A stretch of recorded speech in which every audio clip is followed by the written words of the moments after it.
മുൻകൂർ ജാമ്യം നിഷേധിച്ചതിന് പിന്നാലെ രാഹുൽ മാങ്കുട്ടത്തിനെതിരെ അന്വേഷണം ശക്തമാക്കിയ SIT. അറസ്റ്റിന് മുൻപ് തന്നെ കീഴടങ്ങാനാണ് രാഹുലിന്റെ നീക്കം. അതിനിടെ രാഹുലിനെ ഒളിവിൽ പോകാൻ സഹായിച്ചവരെ SIT കസ്റ്റഡിയിലെടുത്തു. വിവരങ്ങളുമായി റോഷിപാലും ഹരിമോഹനും നമുക്കൊപ്പം ചേരുന്നു. ആദ്യം റോഷിപാലിലേക്ക്. റോഷിപാൽ, കോൺഗ്രസ് പ്രതിരോധത്തിലാണോ ഇപ്പോഴും? പുറത്താക്കിയതിനു ശേഷവും രാഹുൽ ഒളിയിടത്തിൽ ശക്തനായി തുടരുകയാണല്ലോ. സുജയ, കോൺഗ്രസ് രാഹുൽ മാങ്കുട്ടത്തിലെ പ്രാഥമിക അംഗത്വത്തിൽ നിന്ന് പുറത്താക്കിയതിനു ശേഷം ആത്മവിശ്വാസത്തോടെയാണ് ഈ നേരത്തെ CPM ഉൾപ്പെടെ ഉയർത്തിയ ആരോപണങ്ങളെ പ്രതിരോധിക്കുന്നത്. കോൺഗ്രസ് കൃത്യമായി പരാതി ലഭിച്ചപ്പോൾ നടപടിയെടുത്തു. MLA എന്ന സ്ഥാനം രാജിവെക്കാനെന്ന് രാഹുൽ തീരുമാനിക്കേണ്ടതാണ്.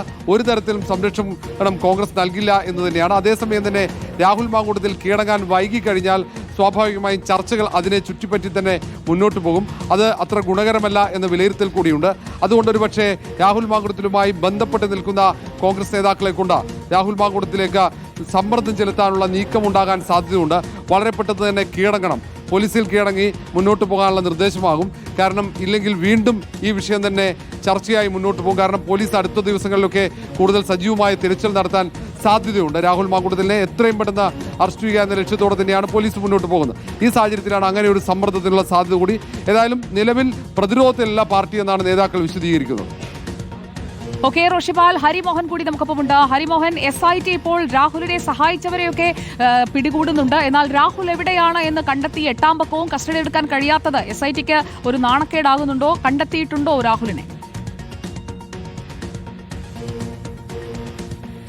സുജയ, തീർച്ചയായിട്ടും നാണക്കേട് തന്നെയാണ് SITക്ക് എന്നുള്ള കാര്യത്തിൽ സംശയമില്ല. ഒരാഴ്ച പിന്നിട്ടിരിക്കുന്നു. രാഹുലിനെ കൃത്യമായി ട്രാക്ക് ചെയ്ത്, അതായത് രാഹുൽ ഉള്ള സ്ഥലത്ത് രാഹുൽ ഉള്ളപ്പോൾ തന്നെ എത്താൻ SITക്ക് കഴിയുന്നില്ല എന്നുള്ളതാണ്. രാഹുൽ അവിടെ നിന്ന് കടന്നു കളയുകയാണ് SIT അവിടെ എത്തുമ്പോഴേക്കും എന്നുള്ളതാണ് ഏറ്റവും വലിയ പ്രശ്നം. മാത്രമല്ല, ഈ അറസ്റ്റ് രേഖപ്പെടുത്താനുള്ള അല്ലെങ്കിൽ അറസ്റ്റ് ചെയ്യാനുള്ള തീരുമാനം ഔദ്യോഗികമായിട്ട് ഉന്നത ഉദ്യോഗസ്ഥർ എടുത്തു കഴിഞ്ഞു. പക്ഷേ എന്നിട്ട് പോലും അത്തരത്തിൽ അറസ്റ്റ് ചെയ്യാനുള്ള ഒരു ശ്രമം വിജയിക്കുന്നില്ല എന്നുള്ളതാണ് പ്രധാനപ്പെട്ട വിഷയം. ഇപ്പോൾ നിലവിൽ അറസ്റ്റ് ചെയ്തിരിക്കുന്ന ബംഗളൂരുവിൽ നിന്ന് കസ്റ്റഡിയിലെടുത്തിരിക്കുന്ന ആളുകൾ രാഹുലിന് കൃത്യമായി സഹായം ചെയ്തു കൊടുത്തവരാണ് എന്നുള്ളത് SIT ഔദ്യോഗികമായി സ്ഥിരീകരിക്കുന്നുണ്ട്. അതായത് കർണാടകയിലെത്തിയ രാഹുലിന് സഹായം ചെയ്ത് നൽകിയ ബോസ് എന്ന് പറയുന്ന മലയാളിയായിട്ടുള്ള ഒരു വ്യക്തി, ഒപ്പം തന്നെ വേറൊരാളെയും കൂടി കസ്റ്റഡിയിൽ എടുത്തിട്ടുണ്ട് എന്നുള്ളതാണ് വിവരം. ഇവരെ ഇപ്പോഴും രഹസ്യ കേന്ദ്രത്തിൽ തന്നെ നിർത്തിയിരിക്കുകയാണ്. കൂടുതൽ ചോദ്യം ചെയ്യലുകൾ ഉണ്ടാവും. രാഹുൽ ഇപ്പോൾ എവിടെയാണ് എന്നതിനെ കുറിച്ചൊക്കെ ഇവർക്ക് വിവരം നൽകാൻ കഴിയുമെന്നുള്ളതാണ് SIT പ്രതീക്ഷിക്കുന്നത്.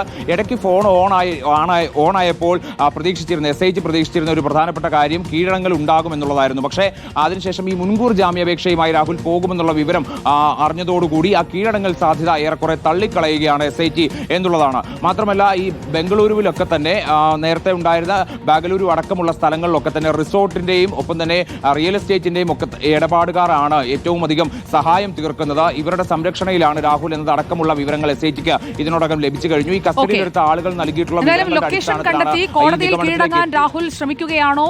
ഹൈക്കോടതിയിലെ ഹർജിയിൽ പ്രതീക്ഷയോടെ കാത്തിരിക്കുകയാണോ? അതാണൊക്കെ അറിയേണ്ടത്. എന്തായാലും 8 ദിവസമായി MLA ഒളിവിലാണ്. രാജിവെക്കൂ എന്ന് പാർട്ടിയിൽ നിന്ന് പുറത്താക്കിയ ശേഷം കോൺഗ്രസ് ആവശ്യപ്പെടുന്നുണ്ട്. അപ്പോഴും അതിലൊരു തീരുമാനം ഇതുവരെ ആയിട്ടില്ല.